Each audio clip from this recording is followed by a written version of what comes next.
Hey there friends, thanks for watching. I'm going to tell you a little story about me because I think it's enlightening. A couple of summers ago I needed to take an intelligence test, an IQ test. It was research for one of the novels, and I decided I would go to Mensa. Mensa's the High IQ Society, who offer pretty low cost IQ tests.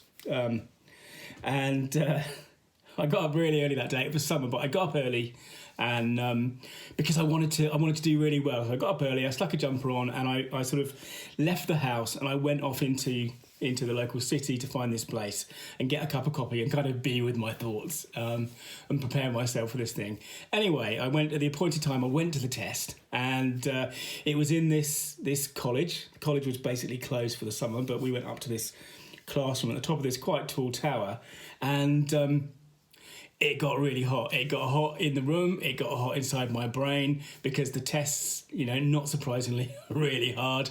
With Mensa, you do two. You do one that's sort of based around English language, and then one which they call the culture fair test, which is more sort of visual, I suppose.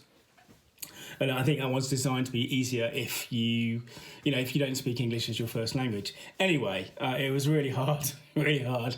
And it was also really hot. And halfway through, I could feel, that sensation you get when suddenly your body starts to prickle, and then the sweat comes. And so by that time, I took off my jumper and I sort of got back down in this sort of sweaty mess, and tried to finish this test while others, including, to be honest, a kid who must have been about 11, just seemed to sort of breeze through them. Actually, I'd love to know whether he was just hyper intelligent or whether he'd just been brought there by his mum and didn't really care.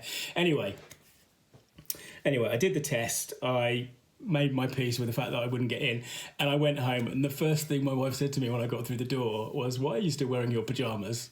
And I got up so early, it'd been dark, I'd stuck a jumper on over my pyjama top, and then obviously I'd taken the jumper off inside the Mensa test without really looking at it, without realising that I had the word snooze written all over my chest. And I think that tells you a lot about me. But the funny thing was, I did actually get into the top 2% or whatever. I did get into Mensa, so I call myself now the stupidest guy in Mensa. And I think it tells you the difference between common sense and IQ, and maybe I've got a little bit of one and not really much of the other. But I wanted to talk in relation to stories as well, because this is a channel about improving your ability to tell stories, because stories is the primal skill, right, guys? It's people who tell better stories get better lives. They get better girlfriends, they get better boyfriends, they do better businesses, they build their profiles better. I wanted to talk about it from a business point of view because I come at stories not from a kind of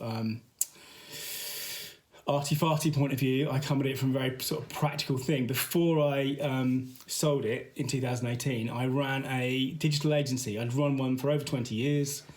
And I'll tell this story in another video, but in the early 2000s, after the dot-com boom, we were almost bankrupt.